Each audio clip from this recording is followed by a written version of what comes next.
this point, I can call the meeting to order at 2:32 p.m. and start by pointing out that we have one member who is participating remotely according to the provisions of the open meeting law. And as a preliminary, I need to make sure that she can hear all of us and we can hear her. So why don't we just have one or two people say hi to Kathy, and then she can tell us if she hears us, and we'll know the answer to both questions. Hey Kathy, how's it going? Hi. Hi Kathy, it's Lynn.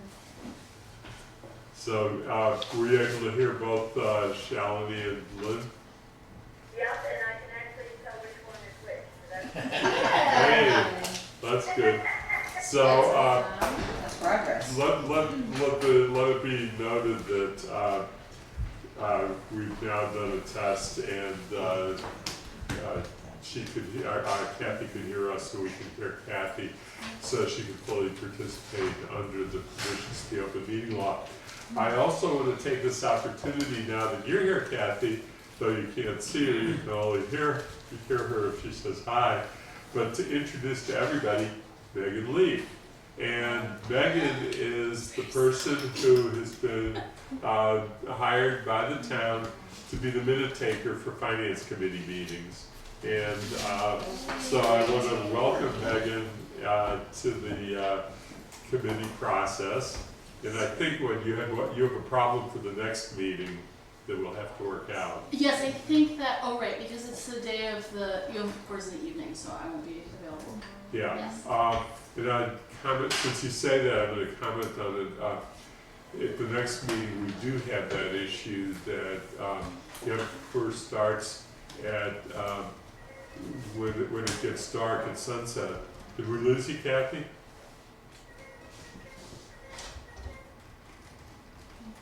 Hello? I will be absent that meeting also. So we couldn't reschedule, but I am not going to allow the meeting to go past 4 o'clock. And I just wanted Traveling to to get to a yeah, I know service. you're traveling to get to some place. Yeah. So you won't be here. What day is Kathy it? Hello? Kathy will be back, but is she available? What day is it? Okay, hold on. No, it's a Tuesday. Wait, It's a Tuesday, Yes. what is it? Can you hear us? 8? What's your last name? L. Tuesday the 8th. Yeah, Yeah. Sometimes go to GCA. Yeah. Okay. Dorothy, let me ask you a quick question. You don't have to answer it now, but I want to plant the seed. And that is, if you're going to be down in New York and you can participate remotely for that hour and a half that we're going to be meeting, because then you could make your I will be in the car, but I'm saying we go to, we Okay. don't get forward, we go to services in Long Island. So Okay. I'll just be in the car. Okay. I'm so sorry, I hate to interrupt. I just am noticing my list tells me there are 5 counselors and 3 non-voting residents, but I count 10 people, including the Yeah, person on so the let phone. me go So I around just the wanna make room. sure I have Thank that. you. Let's I go around. think Yes, we'll yeah. just go around and introduce Okay, good. everybody at the table in just a second. But I want to just take care of the logistics. One other thing that I'm going to note is that during the meeting today, because this is we have a remote participant pursuant to open meeting law, we are required, if we take votes, and over this one matter we will be taking a vote on, that we need to take votes by roll call. And since we don't have our clerk of council here, I will ask everybody to identify themselves. Megan and I met earlier. I'm Andy Steinberg. I'm chair of the committee and a member of the council and voting member. So why don't we just go around the room quickly, introduce ourselves for Megan's benefit, and say who we are and whether we're a voting member, so that she knows who the voting members of the committee are as we go along. Bob? Hi, I'm Bob Higner. I'm a non-voting member. Hi, I'm Lynn Griesmer and I'm a voting member. Shalini, and I'm a voting member. Dorothy Pam, voting member. Great. Sure, introduce yourself, Joe. Sean Mangano, Director of Finance for Schools. Would you mind spelling your name for me? Me? Yeah. Sean. First name or last name? Both, S-E-A-N? Yeah. Okay. Mangano, M-A-N-G-A-N-O. M-A-N-G-A-N-O, and you're from the schools. Okay. So I'm Paul Bachman, I'm the town manager, not a member, non-voter, nothing. Just hanging out. Yeah. He just shows up. I just show up. Paul. Sharon Covinelli, non-voter, But member. Okay, great, thank you. but member of the committee. Yes. Mary Heilman, a member of the committee, non-voting. Okay, great, thank you. Sonia Aldrich, interim finance director, comptroller, non-voting. And Would you mind Kathy, you want to introduce yourself? Hi, I'm the disability for Kathy Shane, and I am voting my guest votes. Okay. So Michelle, you got Kathy's I identification. did, yes. I'm sorry, would you spell your last name for me? I won't need to ask again in the future. ALDRICH, R-I-C-H. And can you repeat your position? comptroller. Okay, great. That works. First time, thank you. I'll have it all saved for next time. Yeah, Sean, you're welcome to be at the table. We actually would prefer it based on information Paul gave us at our retreat. So, okay, so we've now done the introductions. I think the one thing that we definitely have an action item requirement for today is the Centennial Water Treatment Plan. And we've had this discussion at several of our committee meetings. Members of the council have heard the presentation. Sharon was at last night's meeting and was there during the presentation that was made last night. Were you going to do anything with introduction to your Paul with this, or how are you being handled? At the previous finance committee meeting, or one of the council meetings, I believe one of the members asked what the impact would be on water rates. So Guilford put together this presentation and then took the day off. So now I get to explain. It did not present it last night. They did not present it last night. So I'm going to do my best to go through this. Kathy, did you get the PowerPoint? Yes, I emailed everything to her, and it's also on the website if you don't have Yeah, it. I have it. Okay. It was in the packet too. All right, so the assumptions that Guilford used for the rate impact was 3% increase annually to the operating budget. General fund payments is the indirect cost, that increased 3%. Water retained earnings, we estimate will be just a little over $2 million this year. That's not final, it's estimated. We have a single rate system. Fiscal year 20, our rate is $3.90 per cubic feet, or 748 gallons, and I think this is Guilford's way of showing a comparison to what you're buying a gallon of water for in the store. So, it's just, I need more help on this. okay. It's like, all right, I understand operating expenses.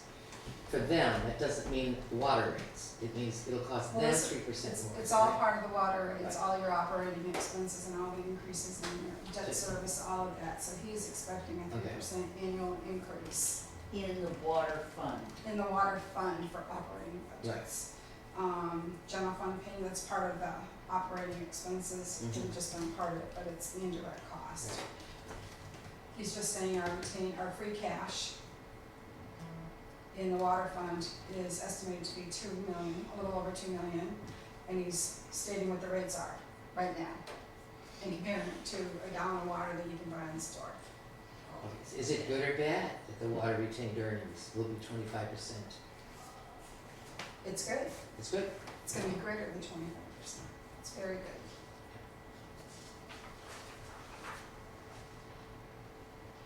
I have a question on when we get to the next page on rate increases. Okay, sure. More impact is the current and future borrowing, and he's got all the all the current borrowing that we have, that's in progress, it's not really the project's in progress, it's the debt service that's in progress, just to clarify that. And when the debt service ends and begins, we figure the design, which is what we're voting on today, will come into play, debt service in 2021. And then the construction, which is 10,308,000, which is the difference between the 11 million and the 692.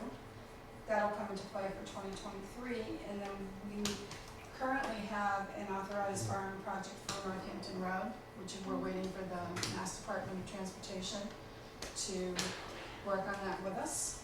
So that's hasn't been started yet. So there's that. Any questions on this? What does in progress mean for the other 4 million that's up there for Centennial? This is when debt service starts, so the projects are done. But this is just the debt, paying back the debt. The town meeting authorized a couple of projects relating to Centennial that had been referenced by Guilford previously. Sewer was the main one, I believe. Wastewater from along Amherst Road, Pelham Road. That would be a different, that would be the sewer fund, this is the Isn't water that- fund. And then the water fund was to bring water to, those need to have a water line running to the plant. And isn't that what the first item is? I'm not 100% sure. The reason I'm asking is I just want to make sure that whatever we're doing up there, we're not going to have to redo. No, I know there was a borrowing article a while back for Centennial for $4 million, and they started the project and they realized it was a much bigger project than it was going to be, and they weren't going to do it. So a lot of that borrowing article was repurposed through town meeting articles for different projects. So, but the debt still stays on as Centennial, even though it was repurposed, because the debt service is for that. Right, Sean? Nice. I understood that. Oh, good. Any more questions on that? And these are the possible impacts on rates. So the percentages on here are the increase in the rate itself from year to year. So 3.8% from 3 to 4 or 5 from 390.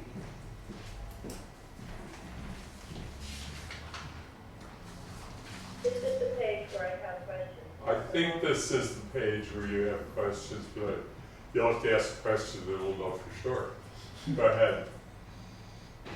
Okay, we had earlier shown there when we were just focused on the money for the engineering study, the 700,000.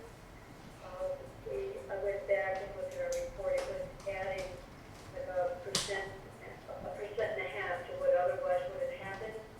And what I'm trying to understand is if 700,000 added a percent and a half to the rate increase, how does I don't know which year, if the assumption is when the 11 million hits, whether it's 2022, 2023, and I know we're financing it, how does, I think the base rate was like going up by 2% or something together, because, so 2021 started to have the rate increase for just the 700,000.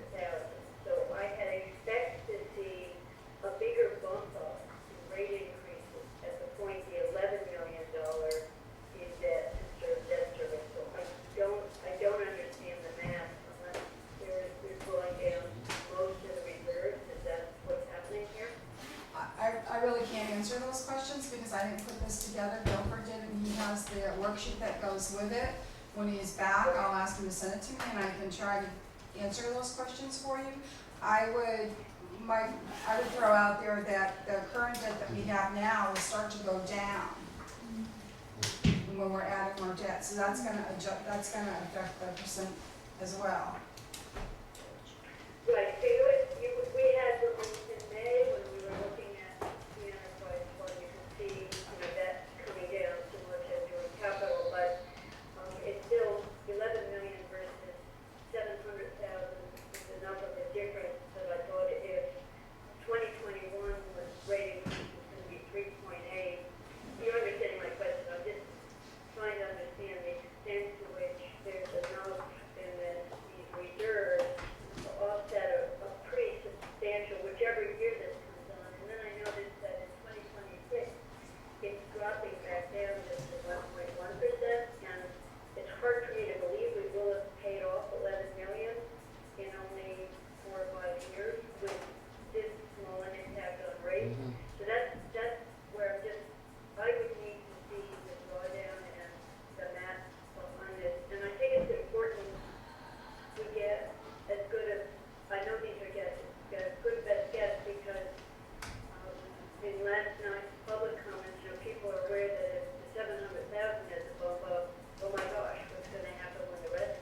I see the actual, sheet and see the math, I can't really answer questions, but just from looking at this, just from looking at this sheet, I'm noticing that retained earnings is coming down, so I'm sure he's using a significant amount of retained earnings or free cash, whatever you wanna call it, for this, as well as the rates go up substantially for the first year for debt service, but once you get that rate up there, it's pretty level, it just increases a little bit year to year, which is basically operating costs, because you've already raised the rates for the debt service, but like I said, until I see those sheets, I can't really answer the questions. Sure.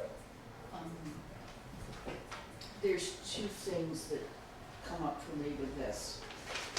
One is, if you look at this and you look at our debt service in general, it's about 225 that all of our existing debt kind of levels out. And so it might be that, but I think we need to find that out. My other question here is, don't we have to do hearings on rate increases for water Every year.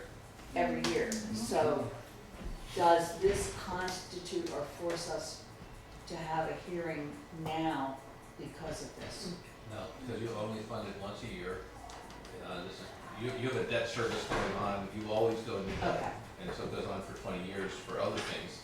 But you have to set the first thing that gets paid under the water service is the debt. Yeah. And if we have to lay off people to make that payment, that's what we do, because we want to raise the rates. I remember Joe was showing us a chart comparing our water rates to those in nearby towns, and that our rate was really quite competitive. So I am not perturbed by the increase in the water rate, although it would be helpful to have that chart again so we could see how it goes. But that's Dorothy, if you saw that we not only closed the gap but exceeded, right? What was that? I'm just saying that if these are accurate, but what if we close the gap and then exceed, in terms of the rate? So just Well, it's, getting accurate. right, but it depends upon what you're getting, and we're preventing the loss of a solid water source, which to me is very, very important. Yeah, How is this tied to the sewer rate? Will it impact the rate for that? Sometimes they're close together, sometimes they're not. Oops. well, yeah, Paul. So there's no connection, there's two separate enterprise funds. Right. You have a water enterprise fund and a sewer enterprise fund. This applies to the water enterprise fund only. Right. And just to answer the other question, I think Northampton's water rates are $4.40 now. Yeah, I'm looking at the chart Right, he yeah. gave us. At that point, we were at 468 for water. And, I mean, Greenfield, East Hampton, Northampton were below us, and Montague. And everybody else, meaning basically 4 or 5 other towns, no, 7 other towns, were above us. Would you like me to send that to you? Sure. We don't know, I assume though, however, what's going to happen with other towns' rates and during this period of time, what kinds of pressures exist on other communities. We are dealing with what is the pressure on us, and ultimately the decision that we're making recommendations to the council about, the council has to decide is whether to do this borrowing. I think the way we have looked at it is that we shouldn't bother to do the engineering unless we think that we're going to be supportive of doing the entire project. So last night's presentation was really about the importance of the Centennial Plant in the Pelham watershed area to the water system. And that was the presentation we heard. I don't know if you had a chance to see the meeting last night or not, but I did point out that that's what it was gonna be. Yes, Kelly. I just wanted to share from last night, there was the chair of the water supply committee, and they look into these things, and they also supported the, to maintain and sustain this water basin. So that to me was good information to have. So, other questions, because what the vote is gonna be is that there was a proposed order which has to do with borrowing the 600+ thousand for the engineering work, which is the first step. And whether we're recommending the order, I think we're getting down to the end result of this whole discussion. But I want to see if there are other questions that people have about any aspect of it. Yeah. I don't have a question, this is Bob Hegner. I don't have a question, but I do want to make a comment that when I first read the report by Todd and Howard, I was a little skeptical of the Centennial Plan. But after Mr. Maureen's presentation at our last meeting, when he really did, to me, demonstrate the critical importance of the Pelham Reservoir System to our town water supply, I think it's, it's gonna cost money, but it's the sort of thing that we cannot do. I mean, we have to do this for the future and the safety of the town, in my opinion. If I were voting, I would vote for it. I think the other issue that comes into this is the issue of sustainability.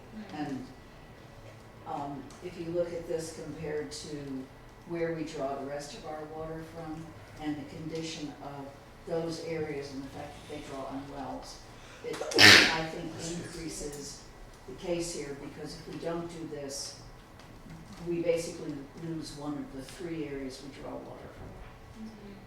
And I just know from other work I do that you don't want to have to go back to DEP if you don't have to. You just do not. And the standards for water are just getting tougher and tougher every day because of the contaminants that are going on. Dorothy?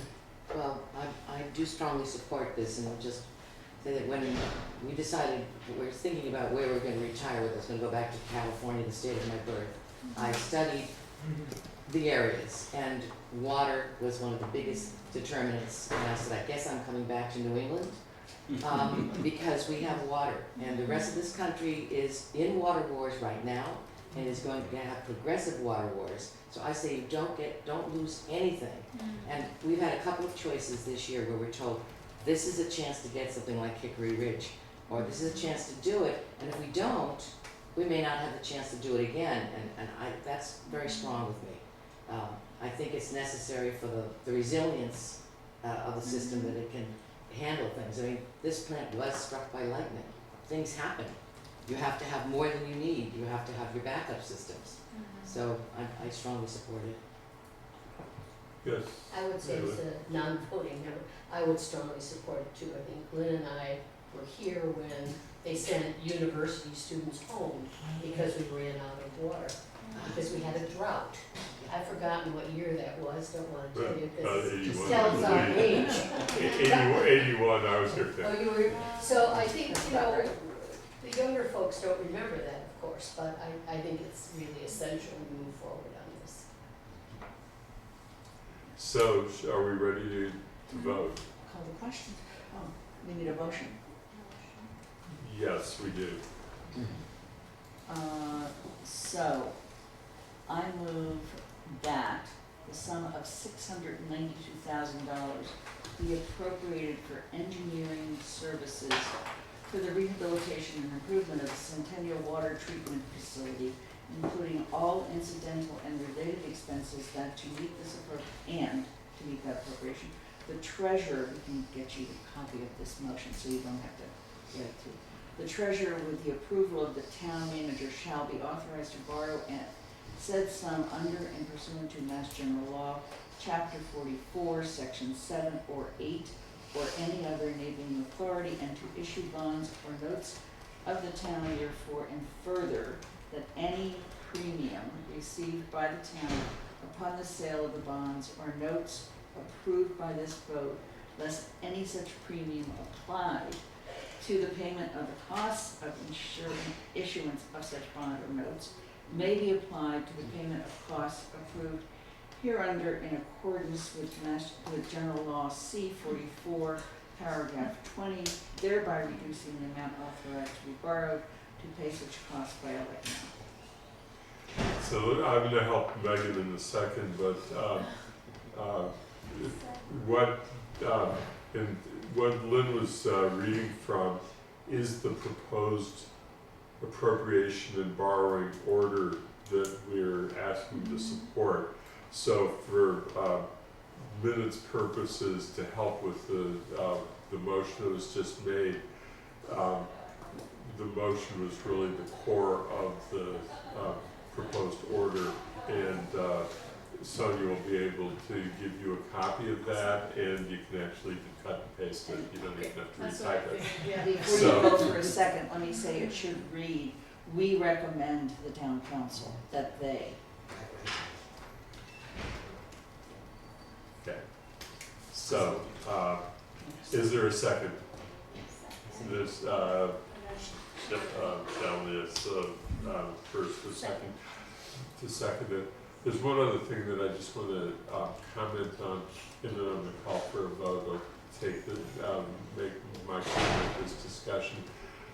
There was one other issue that arose, in the council's discussion, not at, last night's meeting, but at the prior meeting on September 9th, having to do with, whether the plant would be covered by the zero net energy bylaw and other aspects that have to do with energy.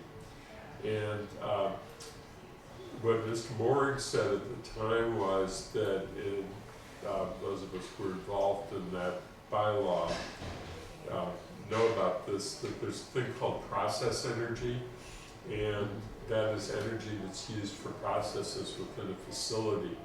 And we adopted a bylaw that excluded process energy as a part of the zero net energy requirement.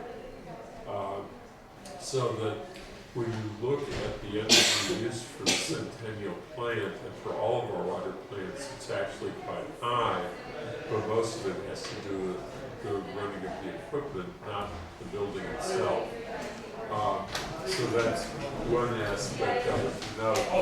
The other thing is that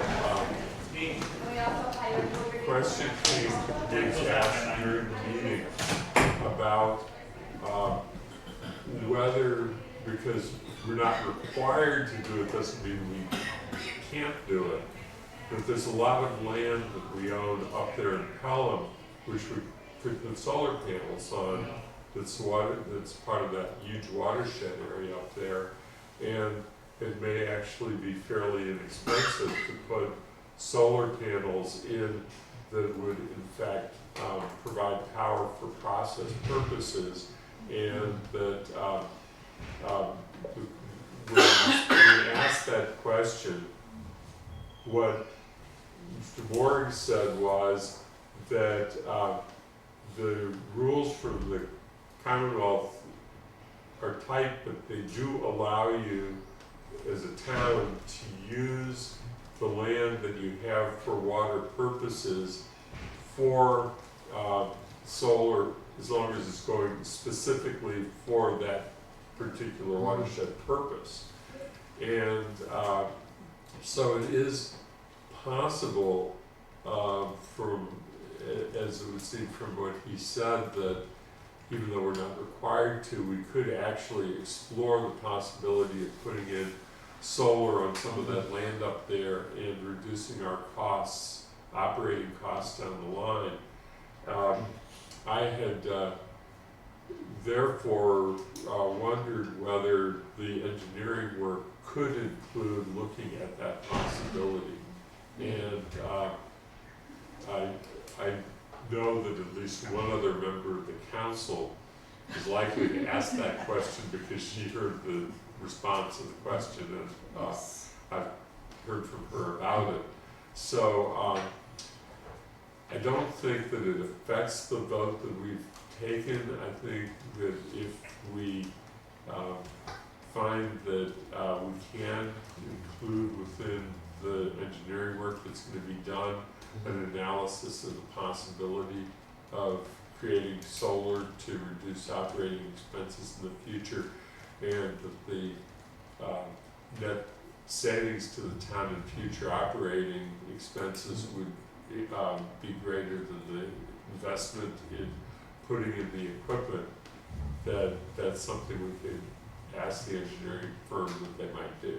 Yes. What was the response? We don't know what the, Was the response simply we don't know, we can ask, or was there some other response? when you asked that Response to question? whether we can do it, or Yeah. response to whether it can be done under this agreement?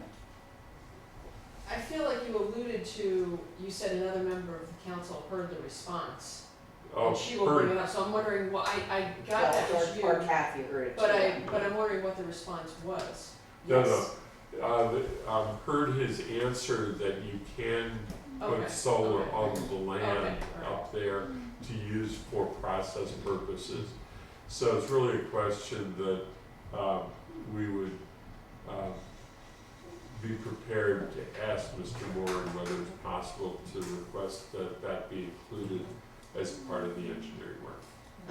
I believe, I mean, we've heard this a number of times, and he says something different, or goes into different details each time, but I think that the new plant would be using a new process, which is much more energy efficient. It had either the words flotation or diffusion or some such word. And that you will actually be more energy efficient with the new plant, which I think is an important consideration. The equipment definitely will be of a, more efficient energy kind of equipment than we presently have. I would very much like to see this looked at through this process. I think the issue that they're going to have to confront, and that is whether or not the company that we're retaining to do this has the skills to make this assessment, or they're going to have to add a subcontractor.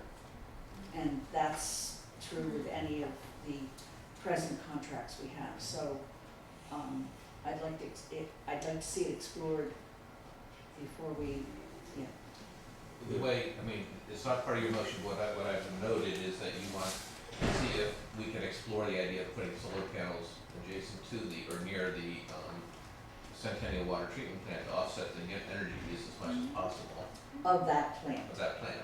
So I think that's the only way we can put solar panels on land we own up there. So that's certainly something we can look at. Yeah. So that was the additional piece.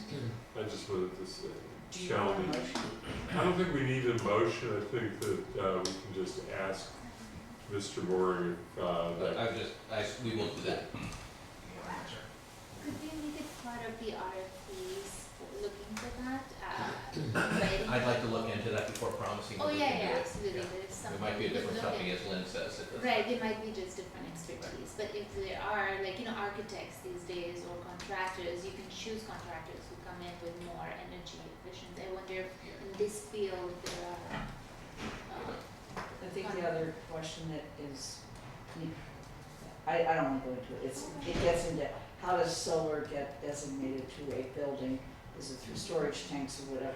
It's just, no, let's not go there. Yeah. but you know, Yeah. No, that's part of the compliance with other with the grants that had to do with the acquisition of the land and other things that would have to be understood.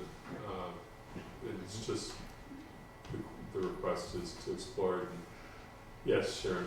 Is it, if more energy was produced than that plant needed, is it possible to send that to other plants in the water system? Or offset that with the water? I mean, I'm just a question, You know is what, that gonna be part I of can't the, wait till we tackle this one, okay, because at this point, that question wasn't we specifically don't asked. know all the Yeah, answers it's first, just when it comes to this whole solar area. And to do that, does it have to be metered through Eversource, and then we have to figure out.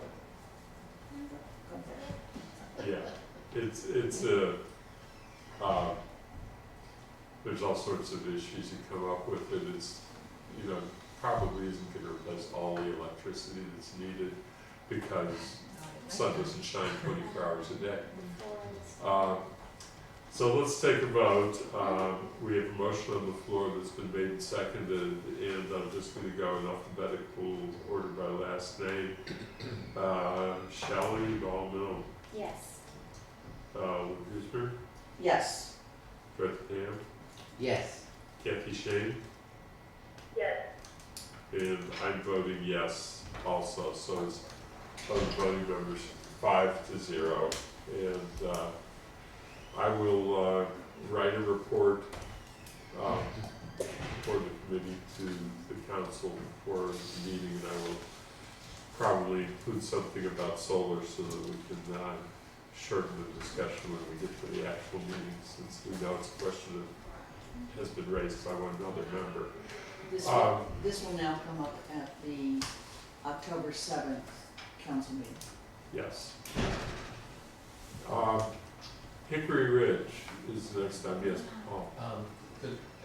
If Sean's here just for one topic, could we take up what he's here for? Okay, I don't know. I'll, that's fine. Do you want me to go?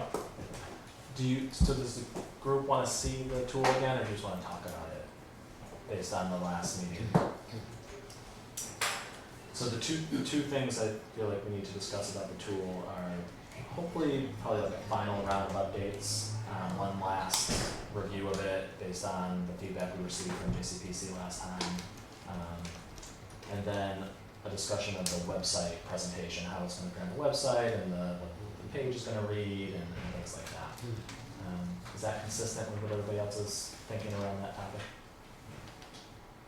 you're on the room, I don't see any comment. Okay. That's fine. So in terms of the final round of updates, so I updated it to a little bit more.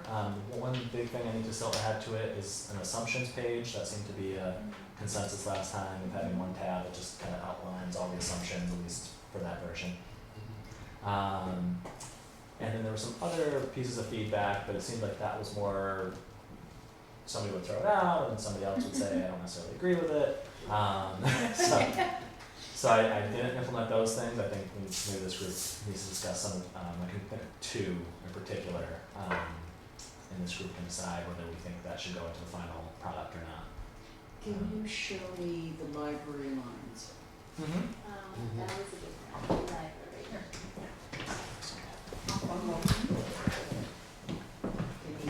Can you show us the library lines? Right.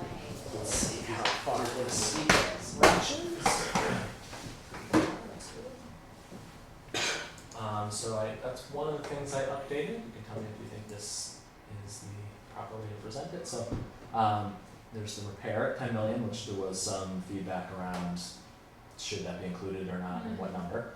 And then this I added the total cost and then what the net cost of the town share would be based on feedback. So, after our joint meeting with JCBC, I had an extensive conversation with the two people representing the libraries and subsequently just an email exchange with the president, the chair of their board.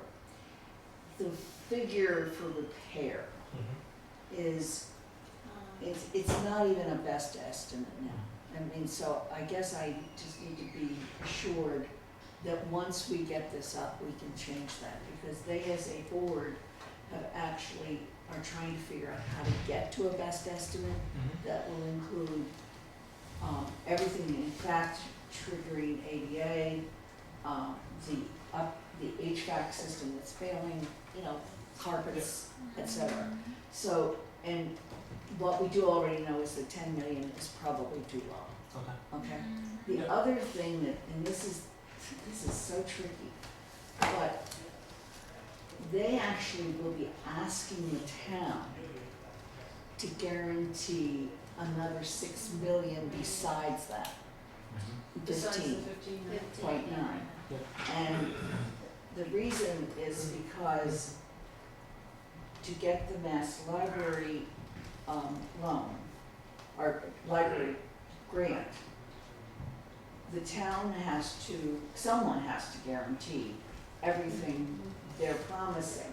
And what they're promising is not only the 15.9 that the town would pay outright, but 2.9 million that they would raise in fundraising and another 3.1 million in historical tax credits. Don't ask me how that happens, because nobody can answer, so I don't know. So somewhere in here, we're gonna have to figure out how to adjust what the library picture really looks like. Yeah, I mean, I think we have to decide one way or the other. So we either have to project out at the higher costs and plan around that. If it comes in lower, then great. Maybe that's the best way to go, and I can change the 15.9 to the 21 or whatever it is. And we can just put an asterisk or something that notes for people, this may come in lower depending on fundraising and the approval of tax credits. Can I ask a clarifying question? Yes. So I'll tell you what I when know, you- what I don't. Well, no, you know the answers. When you said, when you wanna make sure we can change that 10 million easily when we put it up, I'm assuming you mean before we put it up, let's have a better figure. Not, we're gonna put it up with 10 million and then have to. Well, we did discuss that there could be multiple, like this could go out and then be updated maybe 6 months or We could updated go out as periodically. version 1 and be updated as version 2 or whatever, just like we've had betas, but it's gonna get very. Because there's a lot of numbers here that are very early that we would wanna update when we get schematic design and better estimates from architects.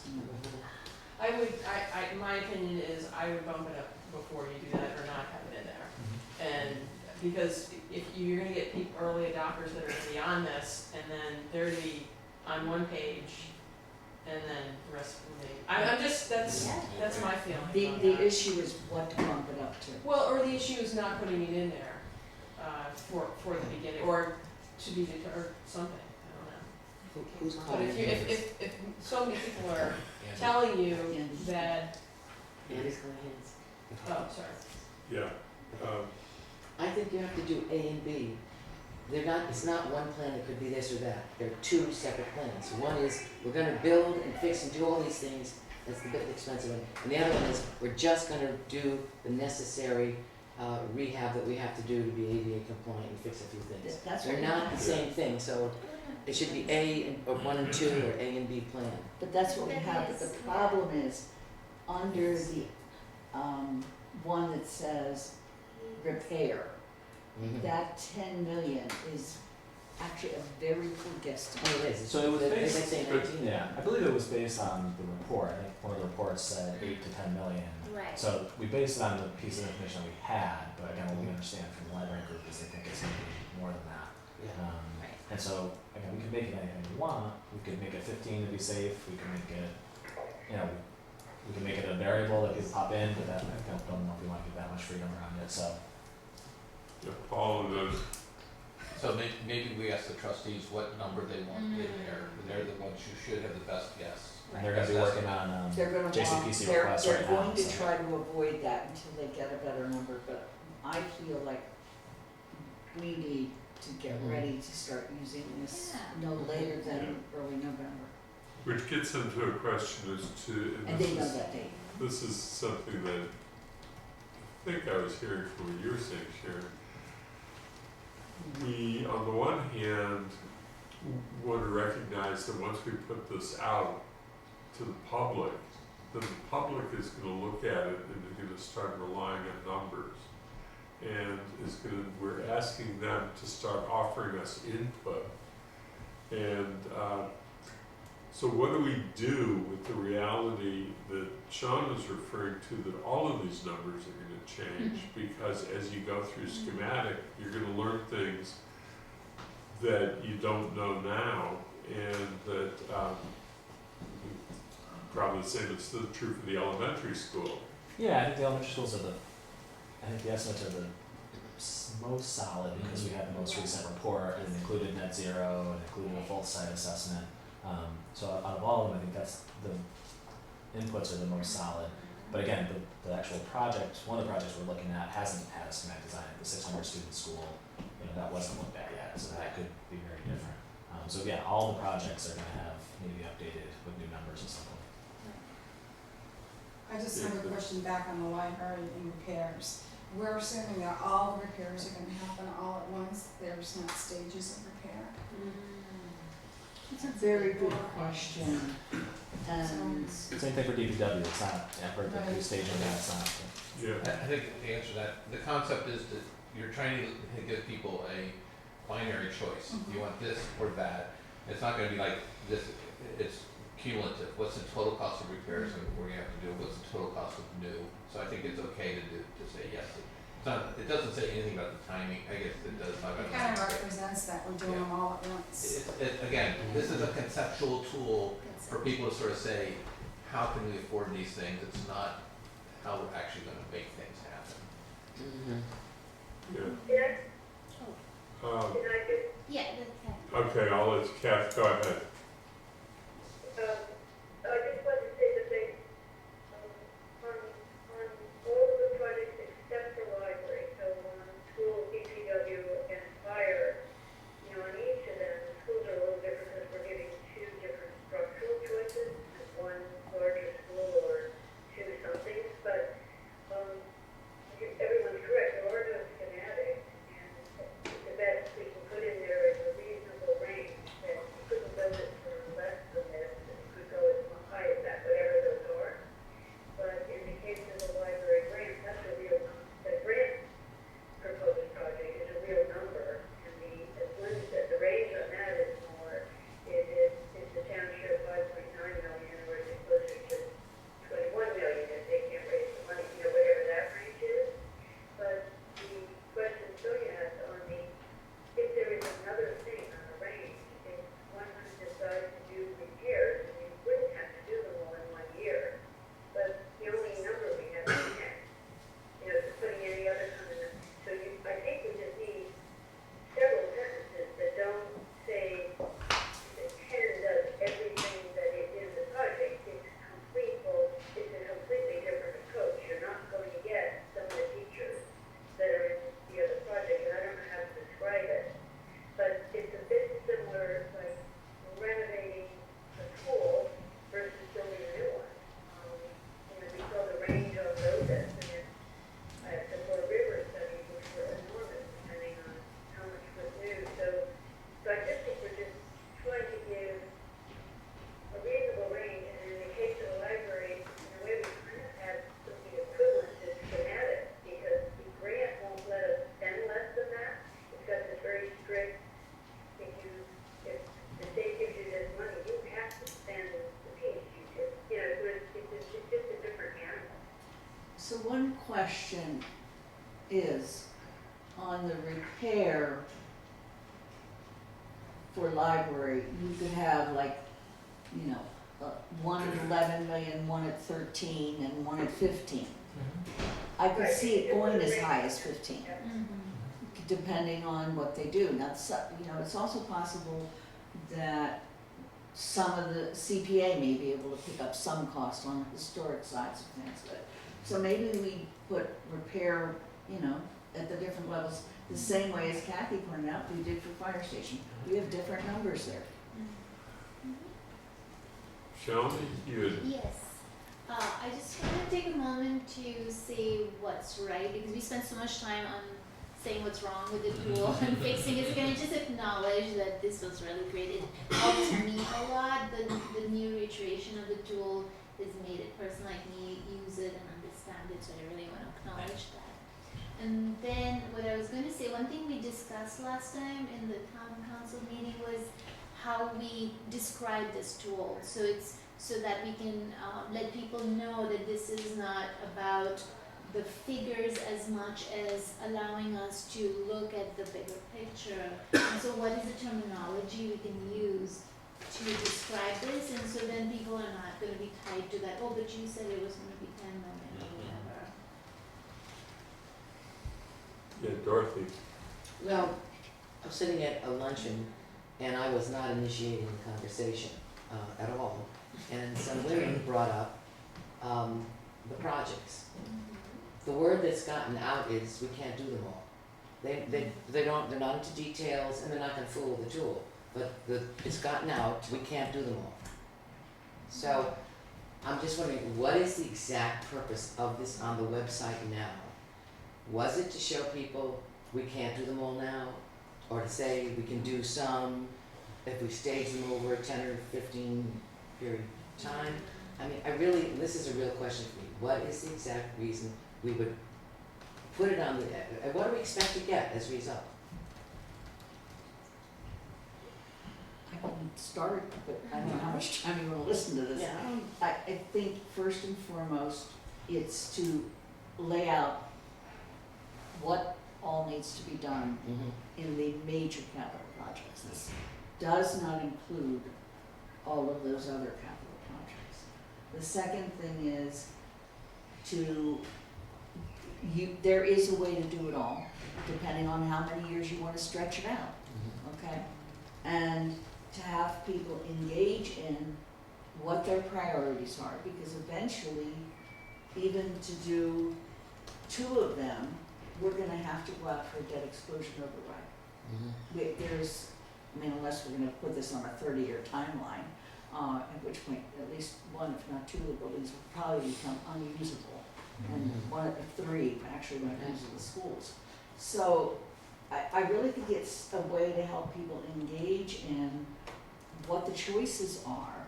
And part of what the tool does is it allows you to look at the impact of those choices on your own income, on your own property tax. And for many people, that's the bottom line. It isn't whether we need a new school, it isn't whether we need a new fire station, it's what does this do to my property tax? So I've tried to envision what it will look like to have the community discussions. I would say that only about 5% of the population would even wanna play with the tool, but others might wanna see, here's a couple scenarios, and we can show those scenarios, and even have them pre-done. Then there's the other people in Amherst who love these kinds of things, and feel comfortable with them, and they'll wanna go play them at one point. But to what Yeah. result? To really look at the issue and say, if I have to choose, because when they go out for a debt exclusion override, they're choosing. They're choosing. I think of where we started from when Sean presented the very first time to the Finance Committee right after the council became the legislative body for the town.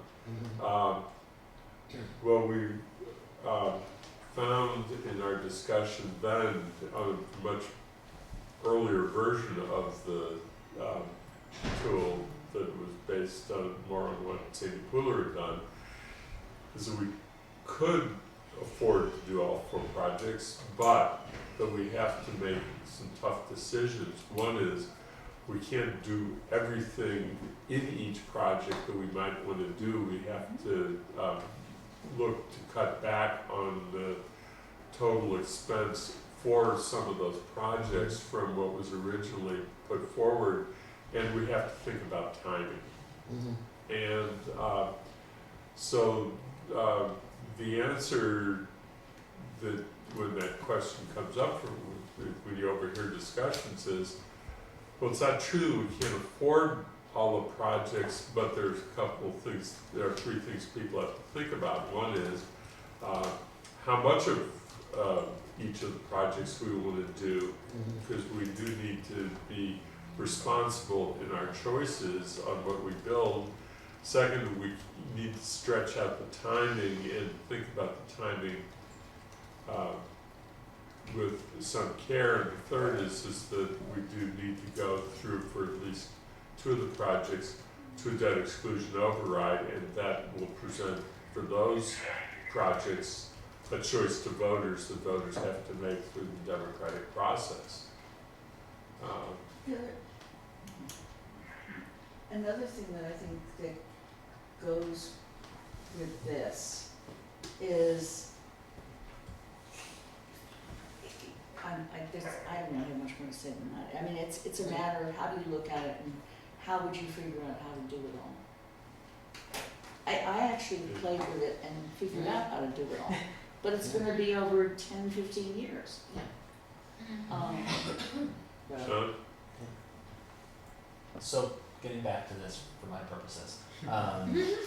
So, one other big structural change, I'm not quite sure how we would do, but I want to see where the group's at, whether you think we should do it, because I've heard some requests for it, is an option where you can do, so right now for the schools, if you do the two-school option, it only allows for one to be MSBA funded, and the other one not MSBA funded, and the rationale is that sort of what I've heard from the school committee and others is that you want to do these schools around the same time as each other because they're both in similar condition.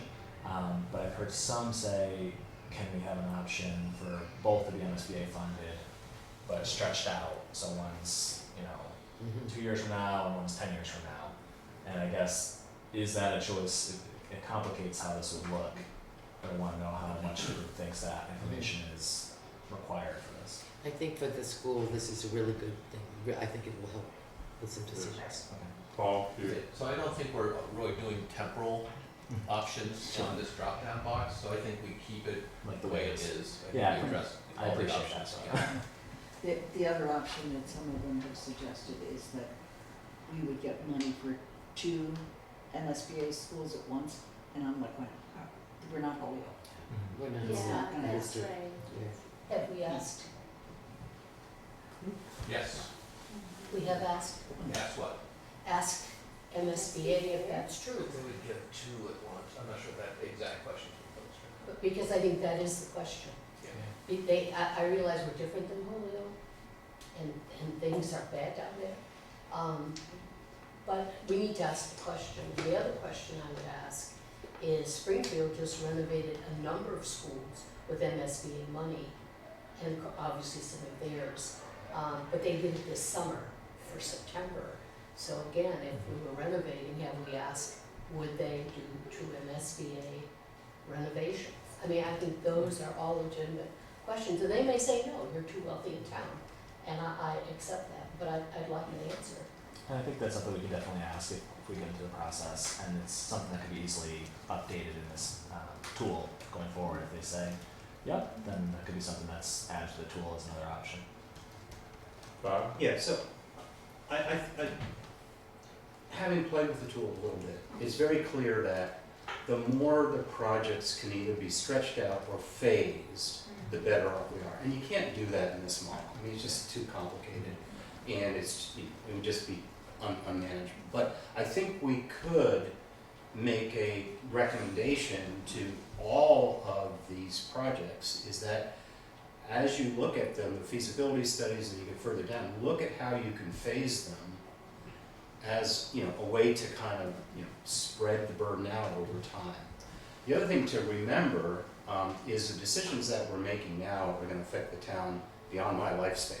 Okay, so these are pretty serious decisions, and we need to make sure we're trying to take the broadest perspective as we possibly can. The other good thing is we're at a very historically low cost of money, period. I mean, I pulled out an old amortization handbook from 1983, back before we had the internet. And it starts at 8%. That's the lowest rate in this book. So, my first mortgage was 17.5%, okay? Yeah. That was in 1989. So we are really able to borrow money very inexpensively. And not that we want to borrow too much, but we are at a very unique time in history. And that's a great thing, and I think we should make that part of our discussions, is that, look, I know it's a lot of money, but think about what it would cost if the interest rates were 10%. So one other thing I was thinking of is, so right now this is all sort of expenditure based. One thing that committee may want to do in the future is have a conversation with the economic development director around, are there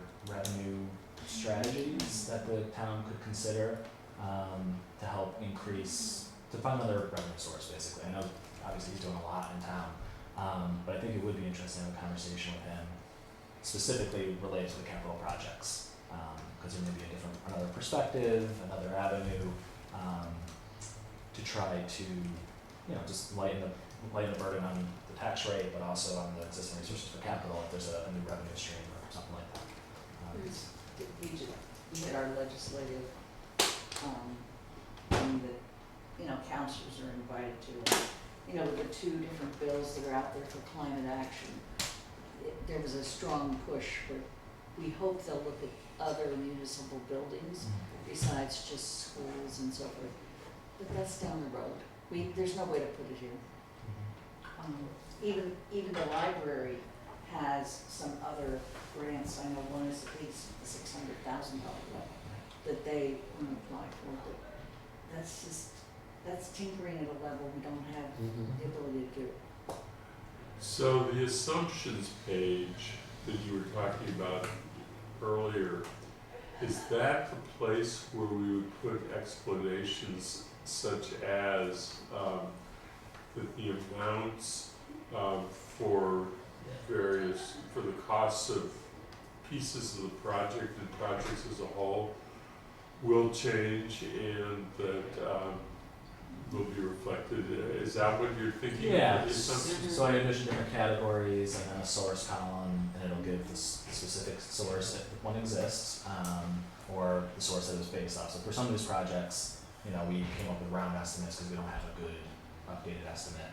But for other ones, we have hard, concrete numbers. So it would have the, where it came from, the date, and so as that gets updated in the future, that page would get updated as well. The other, I just say, I like scenarios.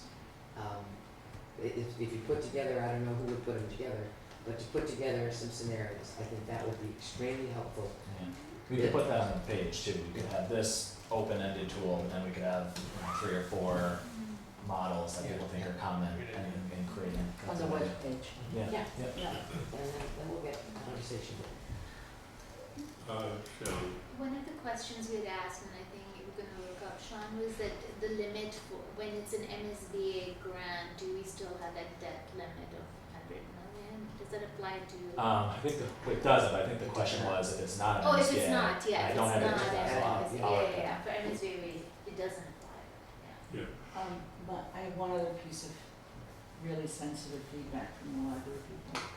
Going down, go to your chart, if you will, the bar chart. So I don't think they're on top. I know where you're going with this. Yeah. I don't think they're always on top. I think it's just the order that you select them. Because right now they're not on top. Look, purple is, green is on top. So I didn't change anything. So that was just unique circumstances. And my only point was, put fire on top. Yeah, What I think we should put is our ongoing capital on top, because that's gonna be liable. Yeah. Okay. Alright, done. Because that you'll say, then we have to cut this much from capital, that would be the logic people would be thinking. Okay. I think that's a good idea. I mean, I think that there's They all said nice things about the library, Sure. there is a reality that you're getting at, Lynn, in your discussion, I think, for all of us, that the advocates of each project want to control the presentation for them to make it most saleable, because they want to advocate for their own projects within the 4 projects. I think that it is up to us to make a recommendation to the council and ultimately the council's choice, but I think this on this piece, it's really us as a committee. We need to be the arbiters. yes. We can listen to their preferences, but we have to go back to each of those advocate groups, including the library, and say, we've heard you, but we've also heard from the others. And we have to make the best choice, and we have made this decision. And we're gonna have to take a responsibility as a finance committee for the decision we make, but we've gotta decide. We can't let everybody be a free-for-all in deciding. The thing though that came really home for me, on post the joint meeting with JCPC, and that is, however, when we go out to the public, it is our responsibility to have all projects have a voice and not go out with any kind of apparent bias. It's, when it's done, the town council is gonna have to make some really tough choices. But to start out, we've gotta at least make sure that all projects have a voice. Any projects. But it's tough, as Andy's pointed out. I was going to ask, I know a question of Paul. I know that our bond rating and our low debt, we have low debt in the town, affects the interest rate. So as we take on more projects, does that affect the interest rate, or because you still have a good bond? So how does that work? Yeah, so the biggest determinant is the extra, the things that we don't control, it's the money markets and the external world. I mean, our bond rating matters, and we will be seeking, we're well positioned to look for an upgrade on our bond rating, but, really, when it's microcosm compared to the, bigger world. Okay. So I think what Bob says, strike while the iron's hot, because we don't know what the economy's gonna do. If the interest rates all jump to 5 or 6% a year, you know, the numbers change. So that's why I think the timing is right for the council to make a decision on at least one or two of these projects, which you re-enunciated to each other at your retreat, that this is a high priority, the highest priority. Like, the number one priority of the council is to have a major capital plan. And if we could, at least one shovel in the ground. So to follow up, Yeah. so on, I know that these huge projects are not all bonded at the same time. That's better for us financially. So let's say one of the big projects come up and you bond now and you're going to bond again in a couple of years for more of it. Will the interest rate stay the same, or will the new interest rate? So let's say you start out at 3%, now 2 years later it's gonna be 4 for another part of So it, when you bond, you lock it in. for the whole For duration 30 of. years, 20 Okay, whatever, that's whatever on that term to- bond. On that. that bond. But Just if like we a go home out and mortgage, get, if you have a fixed rate home mortgage, that's what you're doing. Correct, but you're gonna take out a second bond, or when you bond the first time, it covers all those years, but you only take money out as you need it. right, but it's like a mortgage, it's like your house mortgage. Do you go with a fixed rate house mortgage? I'm gonna pay 3% the whole time. Okay, but my understanding typically- was on big projects that you bond right now for a certain amount and then you bond, is that true? Bond Are you for- talking about for one project or for multiple projects? I'm talking about one project. So for one project, you usually use like a short-term borrowing while the project's being constructed. And then once you know the exact cost, then you would roll it into a permanent bond once you know the exact cost, and you have one interest rate for that bond. Okay, but it's not fixed from the first time you take out. No, because when you, and we'll have a presentation with financial advisor at some point, but I believe the way you do it is you have a temporary borrowing, which would have its own interest rate. Okay. That wouldn't be your permanent rate. All right, I was just, because that rate can change. and Yeah, that's it will what- change, but. Okay, I understand now. When you borrow the money for all the money spent during construction, so it's like a year, 2 years of construction, that's when you need all your money, that's when you have to pay it out, that's when you have to borrow it. And then you pay it back to the bondholders over time. Does that make sense? But in between, interest rates could go up. Right, Of course. that's what I'm trying to get at. My friend and I over here would like to just go borrow all the money now. It's Well, ridiculous. yeah, put your dibs in, can you? There's a Let's thing start called, all of it there's a at thing called once. arbitrage where that's illegal for the town. Okay, shucks.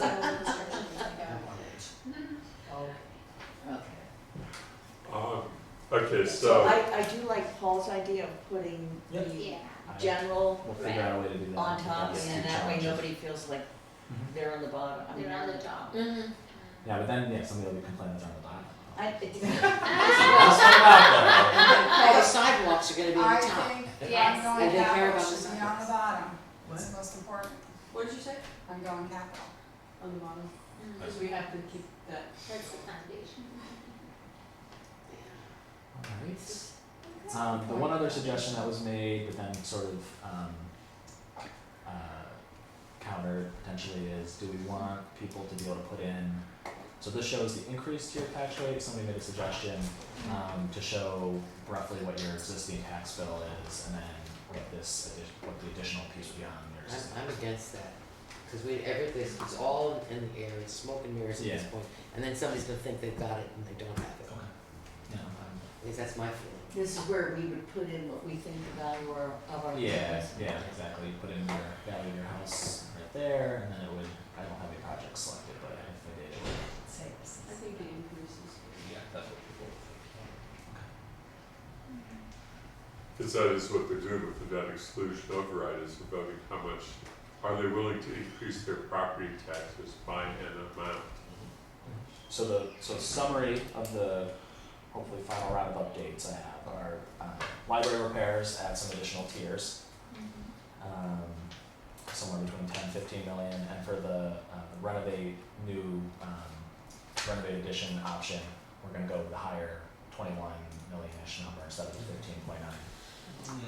I don't know. I don't think so. Yeah, I So have I've heard it both heard ways, some people say, well, Because again, Paul, we're gonna have to go, either we're gonna have to borrow that money. The question that we're posing in this is not logistically how will we get to where we are. Okay. It's how much are the taxpayers interested in taking on in debt? We're not saying, with the library's down telling us $6 million, I mean, it's hard one, because you might have to guarantee it, right? But they're saying it's $6 million we're coming in the back door that really you're not paying for. So the purpose of the tool in my mind is to help the council and the finance committee and the voters to decide how can we make these things, and those, if you say I have to put the $6 million up front, but that's coming back, I wouldn't even factor that in, right? So putting it up there is gonna be misleading, I think. It's like the grant, you have to authorize the full project anyways, Yeah. but the grant money's You gonna put go back. 68 million up there. All right. I think that which is sort of gets to the conversation that we still want to have a little bit more, and we can't do this as a committee, so I think we're gonna have to, Okay. Lou and I are gonna have to do Go it. with the 15.9. Talk to some of the library people who are involved in the fundraising plan, get a sense for them, which we can then report back to you. and on the assumption page, Here. I can include that we did 15.9, but the actual authorization may be the 21, Right. whatever, subject to fundraising and the tax Yes. credits. I think one of the concerns people had was that that's the worst scenario. So it's not that we're gonna pay and then get it back, therefore we should not put it. The concern was put the worst scenario and up there so that people just know that it could be. I mean, what if they aren't able to raise the money and so. I think the council's response is then we're not doing the project, unless the council says, we're gonna fund this up to 21 million. If the trustees come back and say, oops, we couldn't get $3 million in tax credits, that makes all the decision making for the council totally different, because it's not a 15.9, it's an $18.9 million, and you might think differently then. But the problem, I think we should go with the 15.9, but nobody has been able to tell me at what point these tax credits come in, and where, is it real money, or what is it? And, I mean, I know what it means to go out and raise 2.9 million, okay? That I know. Even that's tough. But I don't understand these historic tax credits. So separate from the tool, that might be a Yeah. follow-up agenda item for the So, finance put committee. the 15.9 in, I'm just gonna say that when we then have to actually authorize 21, You're gonna be actually authorizing 68 million or 86 million, actually, for, in the schools, whatever that number is. oh, because we have to cover what MSBA is going to give us. Got it, okay. Right. That I can do. So I also have terminology that we've gotta work on the webpage, and how do we make clear to people that this tool is for big picture planning, conceptual, not specifics. Through the assumptions page, get the answer to the non-MSBA funded school debt and see if that's subject to the debt ceiling. Switch the ongoing capital to be on the top, so save everybody's feelings. And include some specific scenarios on the webpage that you described, so that people don't wanna play around with it, they've got some sort of built-in scenarios. Well, then they could see a scenario, then they could play to see if they can get it. Yeah, exactly. But I have a question, something we've never mentioned.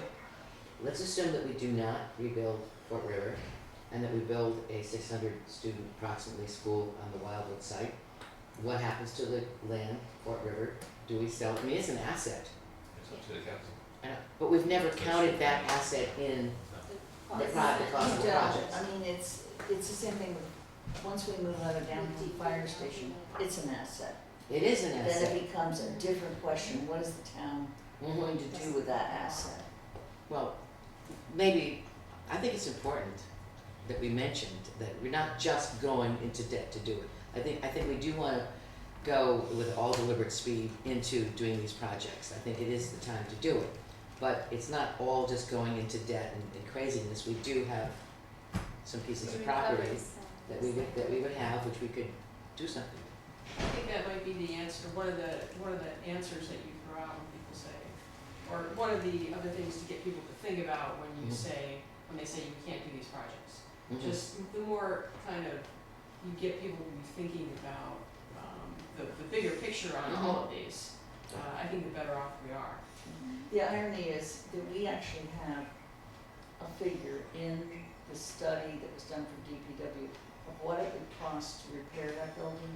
It costs more to repair it than it does to build new. We don't have a good figure for the fire station, and I'm just gonna tell you, I think we're putting money down a hole to try to get.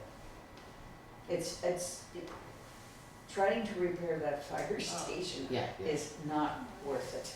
No. I think, No problem. I thought they had something in that study that came out.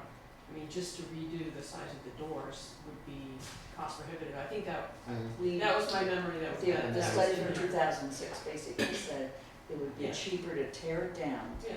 and build it over with doors that look like what they are now than to try to remodel. It would say, at least back then, $500,000. That's all, that's the only thing we have, though. There's never been an estimate. Anything else on that school? Yeah, I think we should get back to the tool and finish that, because there's lots of other things that I can think of that I'm not raising in this. Excellent. So just let me know when the next meeting is, but I'll get those things updated and take one last look at it. Thanks, Sean. Yeah, thank you.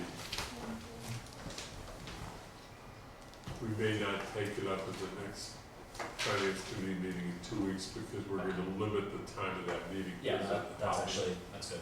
So, Right now, I think we need to figure out whether you even have a quorum. so,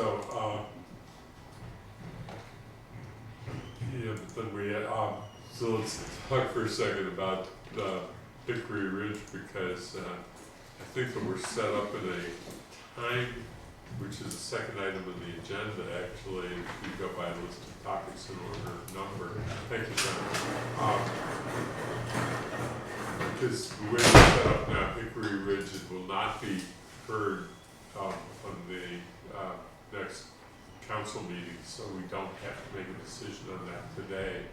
So it's not going to be a very long discussion that we need to have for it, but if we're going to stick with the plan to, as it was outlined to us, which I think was taken up around October 20th, whatever that meeting is in there for the council, we would have to take it up at the next finance committee meeting after this. And so that is the one thing that really does mandate that we'll have a meeting. And it sounds, let's just see for vote, for all members really. Dorothy has said that under any circumstance, remotely or otherwise, she could not participate on that day. I mean, the idea of trying to do it in the phone in a car, I probably wouldn't work out. I mean, I could try, but I support the Hickory Ridge, acquiring Hickory Ridge project. I do support it, and Kathy, are you gonna be available that day? Yeah, I will be, and Andy, I sent you a very detailed list of questions that because it was just a public forum where I couldn't do them. Still wish to raise the public, can we share those with others, in the committee? And they're just good questions, and Dave Domack and Paul have them already. This is the Hickory Ridge questions that you sent? Yeah. Yeah. We're preparing answers to all those, and we'll I share didn't those to the send full them board. to that, I sent them to you as chair, and Lynn got a piece because I sent them in that I might ask them on Monday night, but that wasn't the day we were going to be asking anything. Paul said that, you may have missed what Paul just said, that he has your questions and preparing Yeah, answers. he does have them, yeah. That he's preparing answers.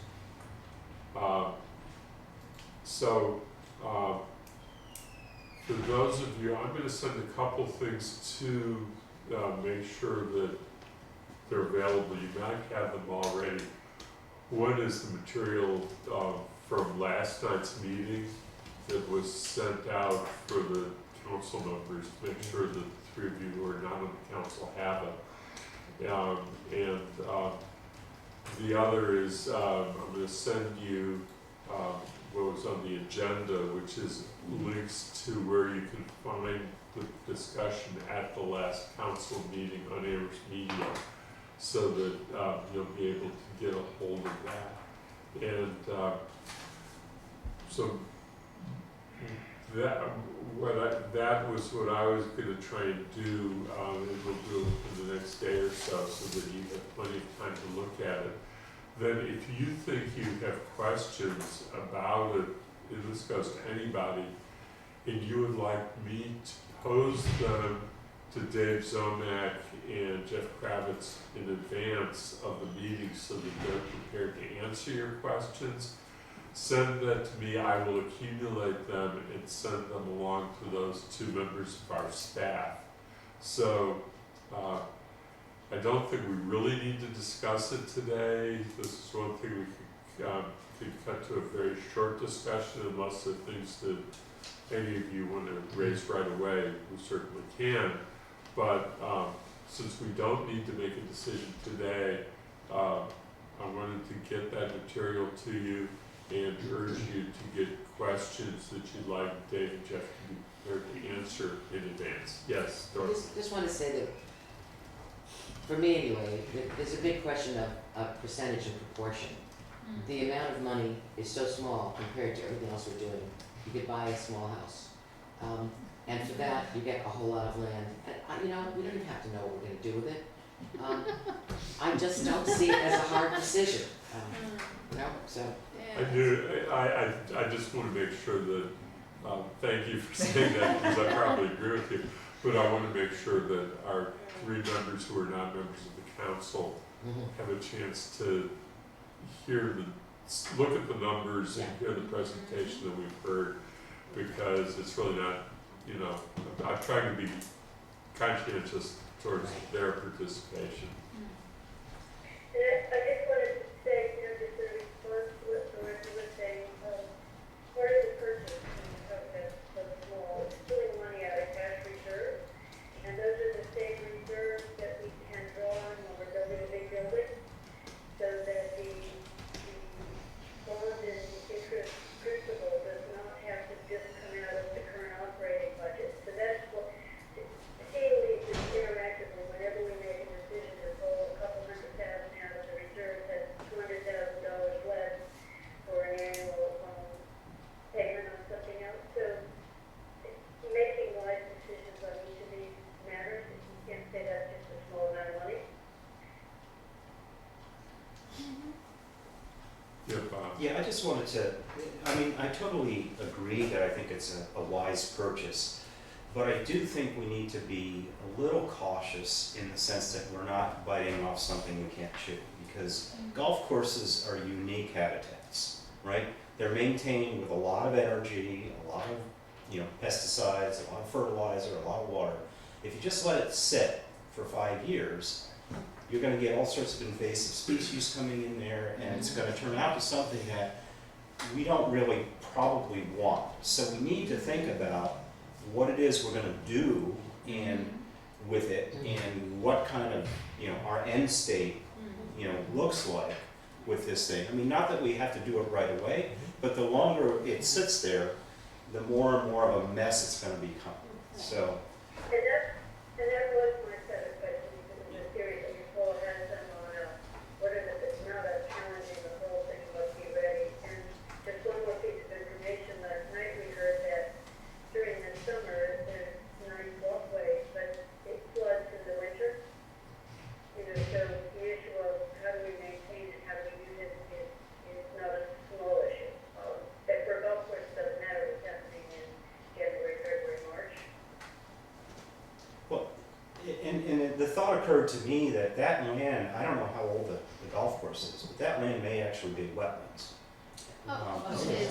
Yes, Oh, yeah, but I mean, large where it is- floods is probably Down, wetlands. down where the Yeah, but I mean, right on the golf course itself, I mean, driving by, you can see. It I mean, is. that's wetland. I Yeah. mean, maybe we could get Fish and Wildlife Service or something to help restore wetland, and create, rebuild or recreate that wetland, which is now a golf green or something like that. Just a thought, but. Well, that's what the whole planning process. Yes, no, I know, I just wanted to point that out because, golf courses are just really weird things biologically. Yeah, that's a good question, and when I getting back to the point that I was raising, that's a logical question actually for Dave Zelnick. This is really his area, one of his many areas of expertise.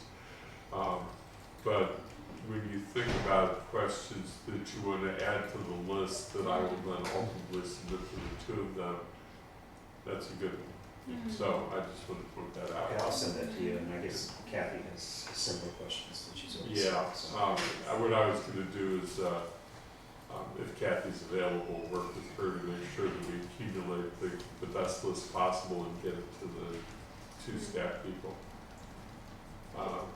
And some of them are being worked on anyway. Yeah, So one of the questions that came up yesterday was the access road to the solar project and the bridge. Is it good enough, or does it need to be enhanced, and who's gonna pay for it? So that's been permitted by the Conservation Commission, they've looked at it, they know that most of the area is wetlands or something, so it's not a concern, we understand what we're relying on that. Yeah. And, it's up to the building, the lessee to make sure they can get to the site. Okay, so That's any the cost service. associated will be borne by them. Yeah. Just another question is that we are, this is in District 5, this thing, and we're having a district meeting this week, that we're gonna be sharing this with. And so is there any questions that would help, that we can put to them? Like, would you like any information from people or residents, or anything you'd like us to share, and anything you'd like us to get back from the people, from the residents about this? Well, there was a speaker last night who erroneously thought that you'd been talking about building. The only place that you've ever talked about building was where the clubhouse is and the parking lot.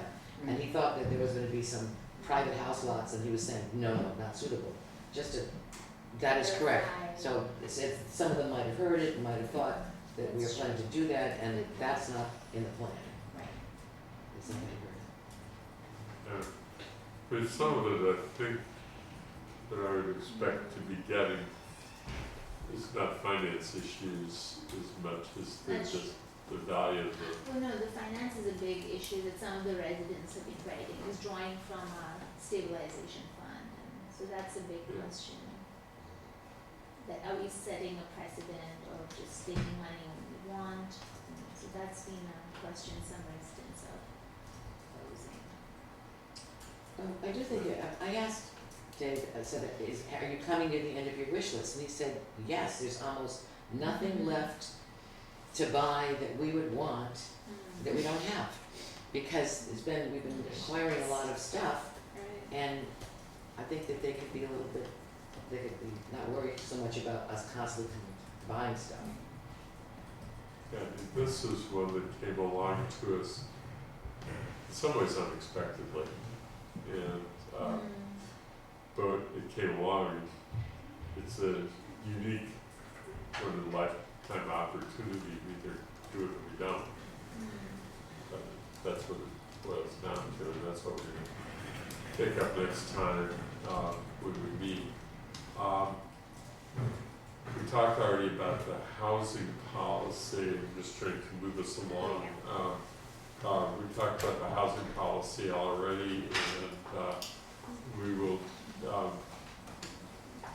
we don't have to meet the deadline that they, that has been put forward initially.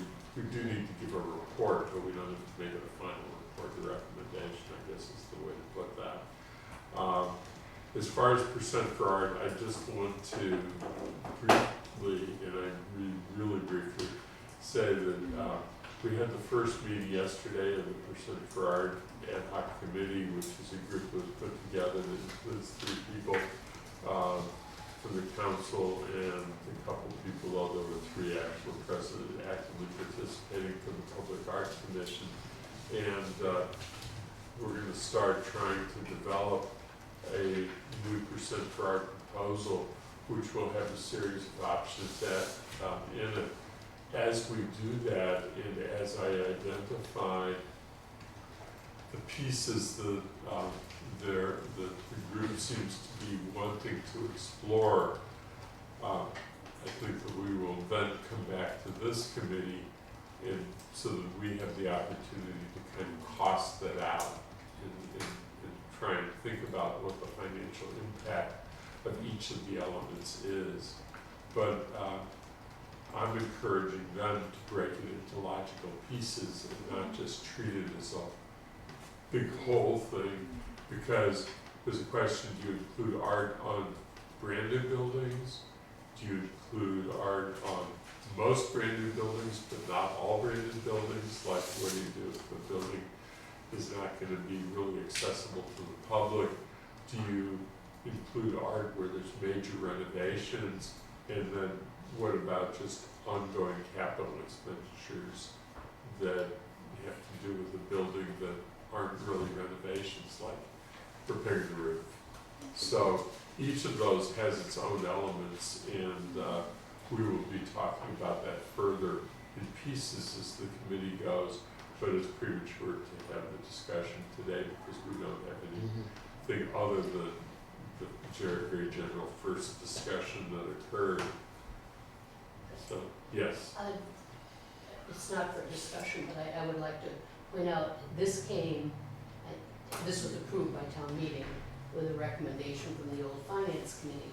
I'm not sure, I didn't get a chance to go back and look to see what we recommended, but I You know. recommended that it not be adopted. Okay, I think one of the Did it things. not be adopted? Right, I think one of the things. The old finance committee recommended, Yes. Not to adopt it? Right. because of the financial consequences on the Right, but capital projects. But it wasn't that the committee was against art. One of the suggestions that came out of that was that it be part of a capital project, and that they go before JCPC every year and ask for a certain amount of money for their projects. And then they would be in competition with all the rest of the capital projects, rather than just lump sums that are, or a percent that's attached to new buildings, new capital projects. So anyway, a joint capital planning, so that was one of the things I think most of the members thought worked quite well.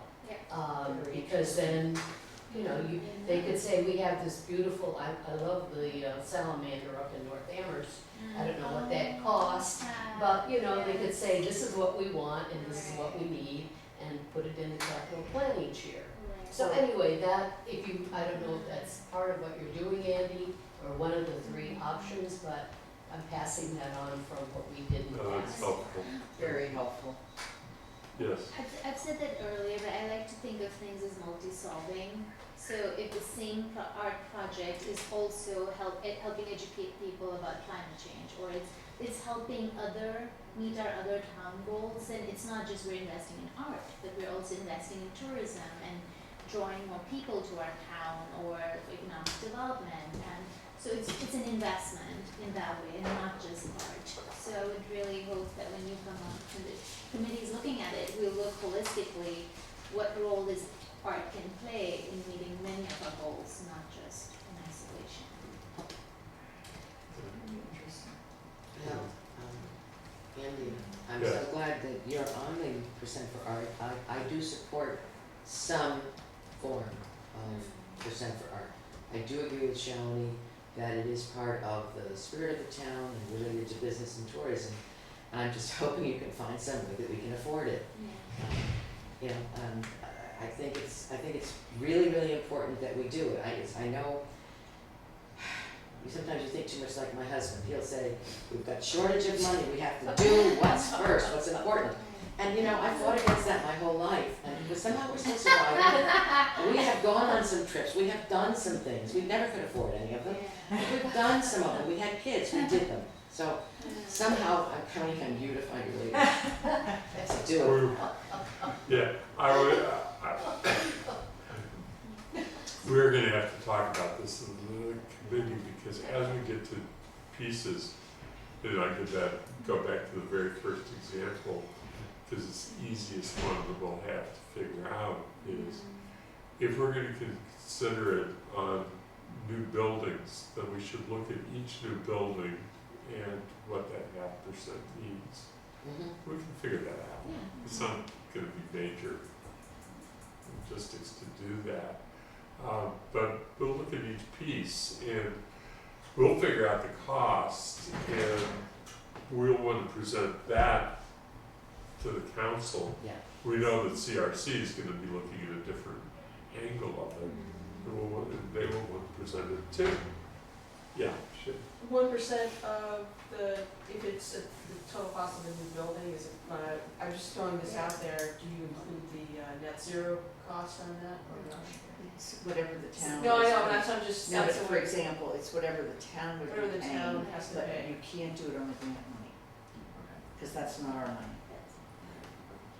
Yeah, we, That's the way they perceive it now. and, you know, whether, you know, you do it for the part that is net zero energy cost. I don't think that really was thought about in the prior version, because they were sort of running up parallel track at the time. And just so you know, if you're not aware, that the bylaw was never enacted because the Attorney General never approved it, because the legislature never approved it. The legislature didn't approve it because there was a series of questions that were asked by the Department of Revenue that were never answered. And the Department of Revenue essentially had objections, and it was trying to, that's so, it never, you know, town meeting passed it, but it never went through the final approval sections. Just to clarify, it wasn't that the questions weren't answered, it wasn't that the law didn't allow us to answer them properly.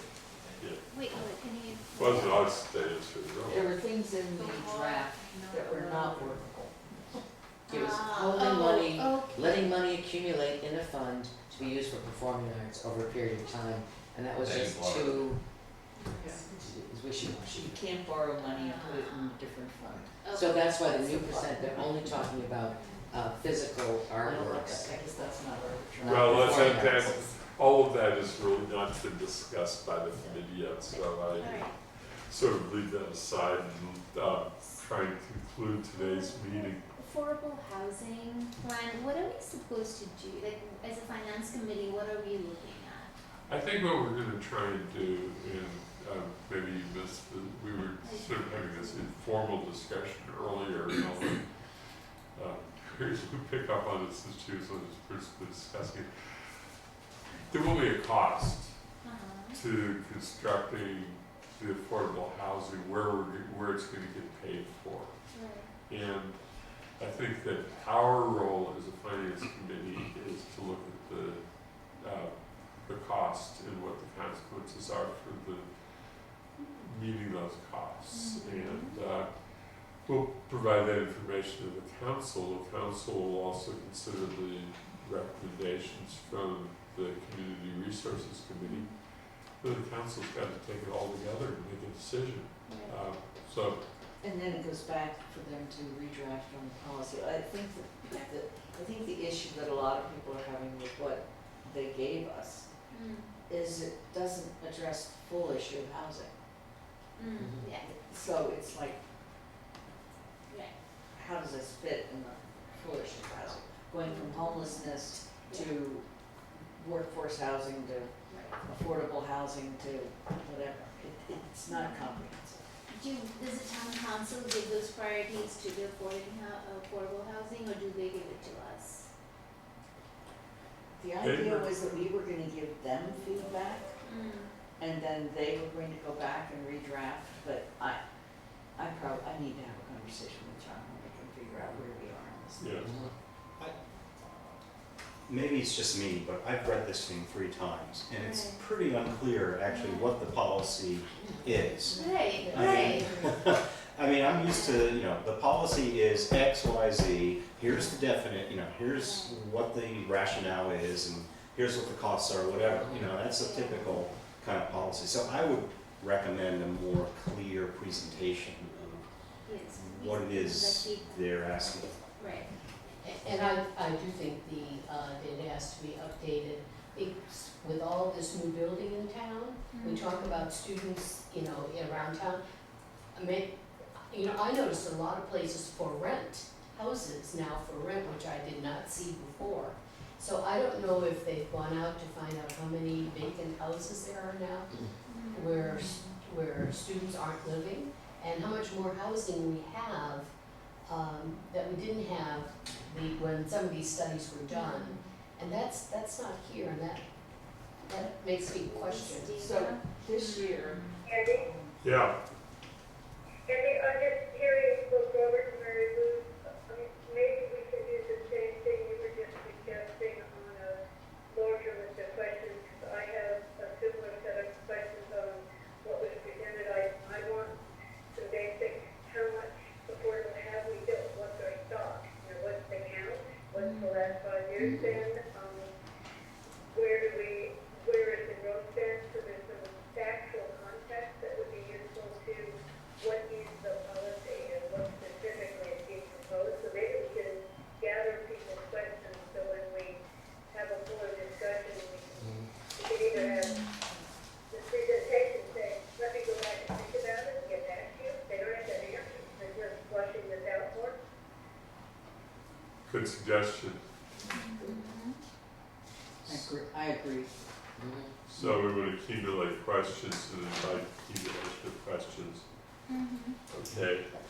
And I also give some description of what we think it needs to address. Right.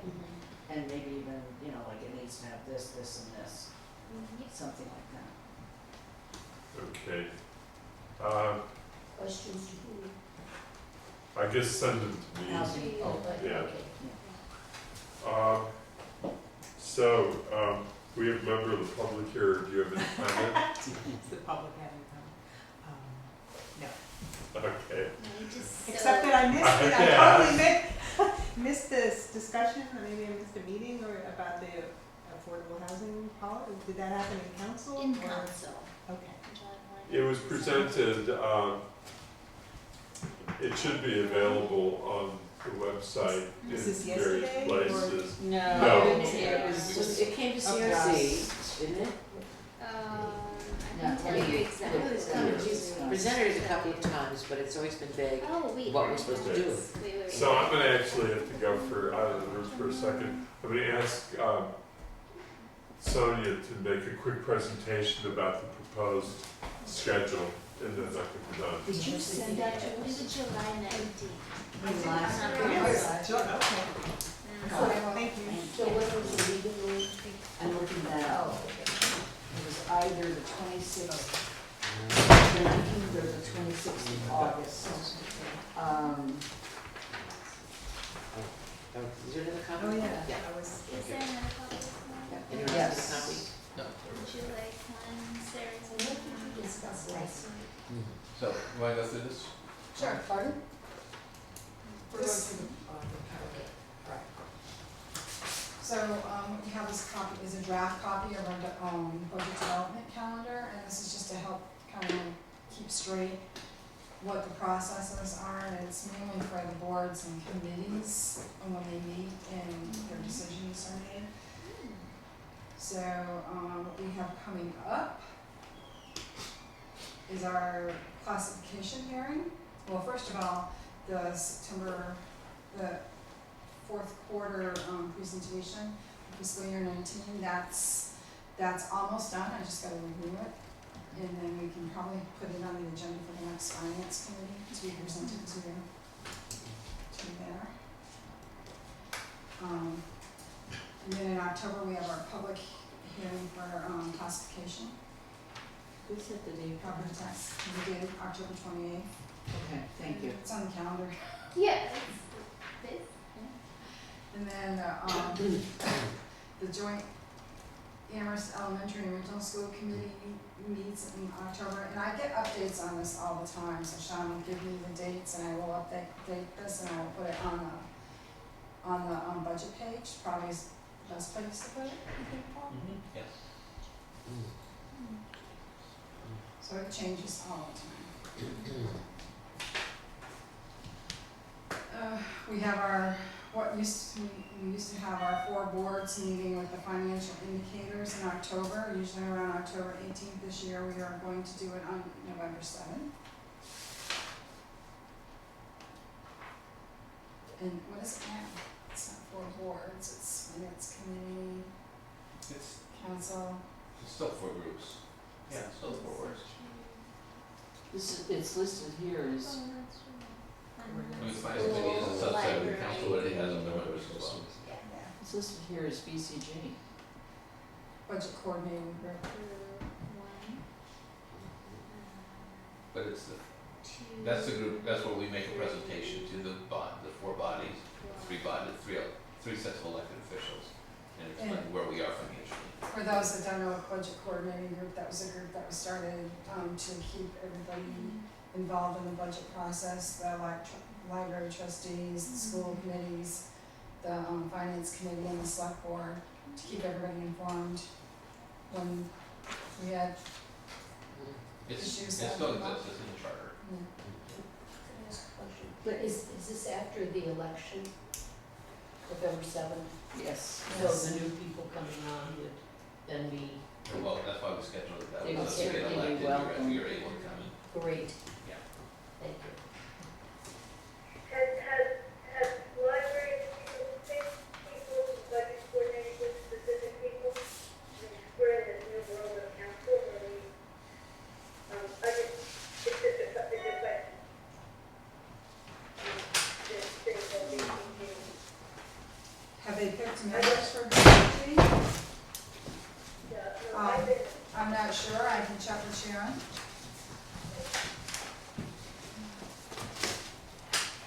But this is more than BCG This is meeting the that night. all board members. This is the all, this is the 4, 3 boards? okay, that's what I was asking, is whether it's big, okay.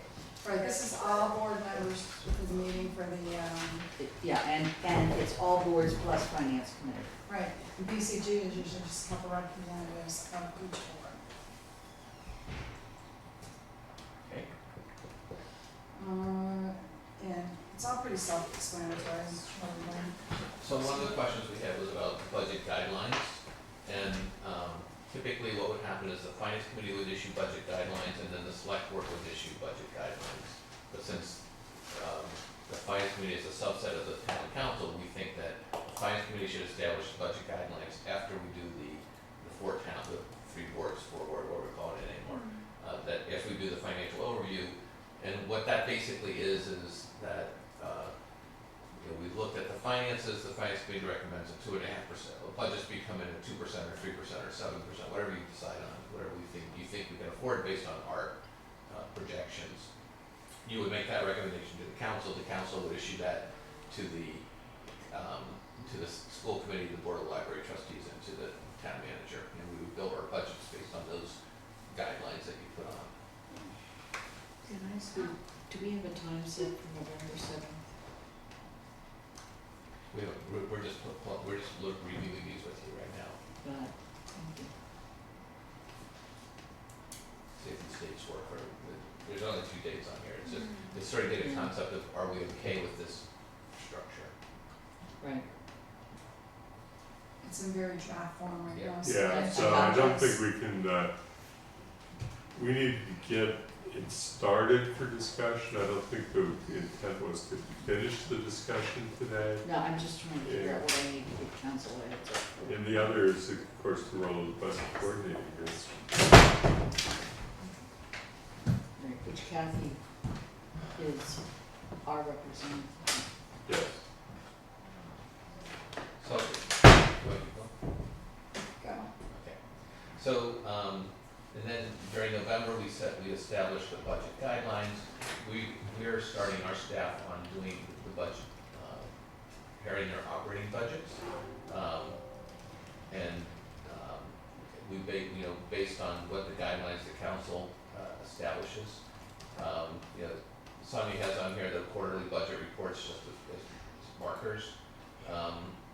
During November to January, we do our meetings with our department heads. We sort of go through the budgets and develop the budget based on that. Usually in December, there's a four town meeting, and that's a whole different path about how the assessment method for the schools. Then we go into January. The library actually has their dates set, so that's why you see specific dates on there. They already have theirs done.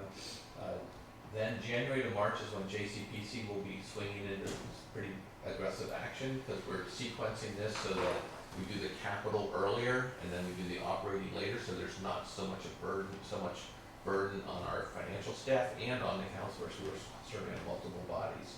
So January, March will really be focusing on capital through the JCPC process. And let's see. If I'm skipping over anything too quickly, Amherst School Committee and the Regional School Committee, they do their budgets in January because they're aligned with, they're focused on the town's budget schedules versus our budget schedule. Our budget schedule is later because we're a city, but the towns have their town meetings and they have to get through a process, so they're following the same model they have in the past. You see the libraries approve their capital project plan.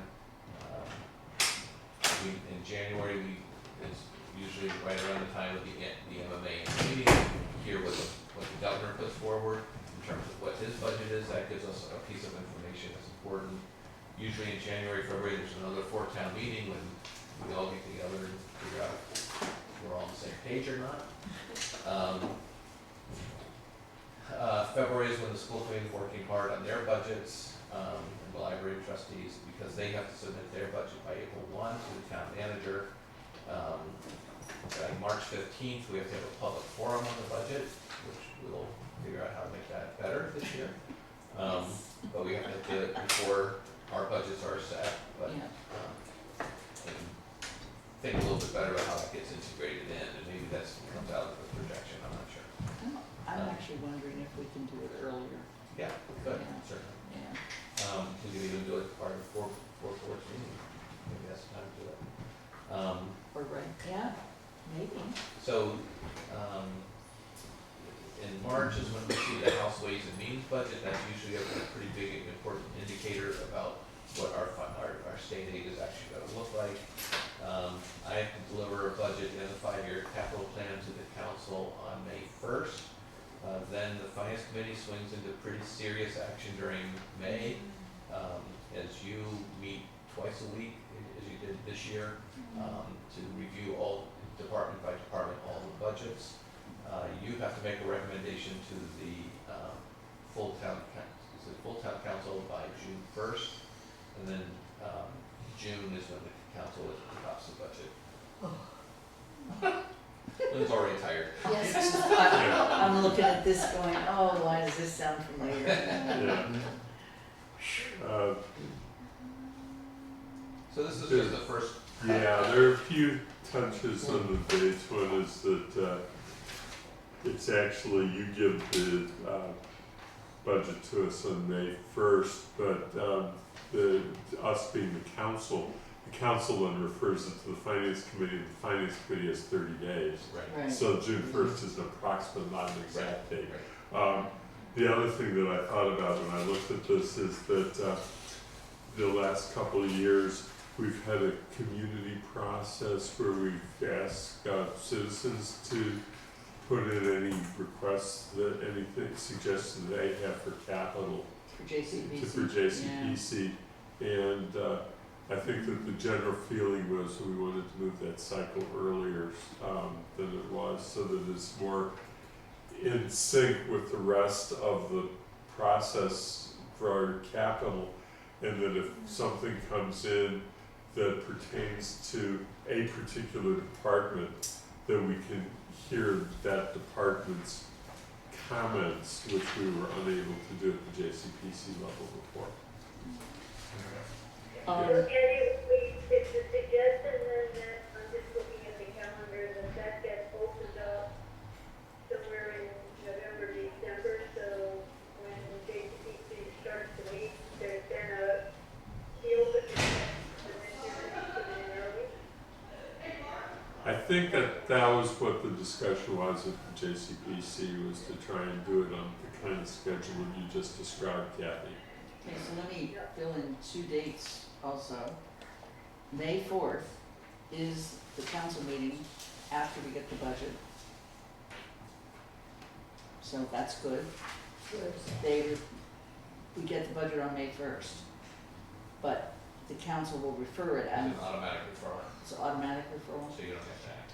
No, we actually didn't say that. We said that That's right. for the purpose of budgets, like the annual operating budget, it has to be referred by action of the council, and that was to give us a few extra days. I think that's how we acted last year.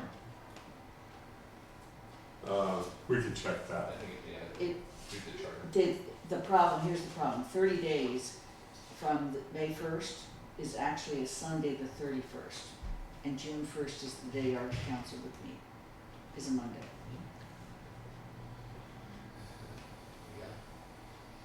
There was a specific, So, wasn't it in the rules of procedure? Where we put I'll that? look, I have I that. think We don't so. worry about specific dates right now. It's- Yeah, Yeah, right. so I just so you're aware. Anything else, Mary Lou? Just a couple of questions for information. Your budget then includes, your budget includes the library, the town, and the school. Correct. Okay.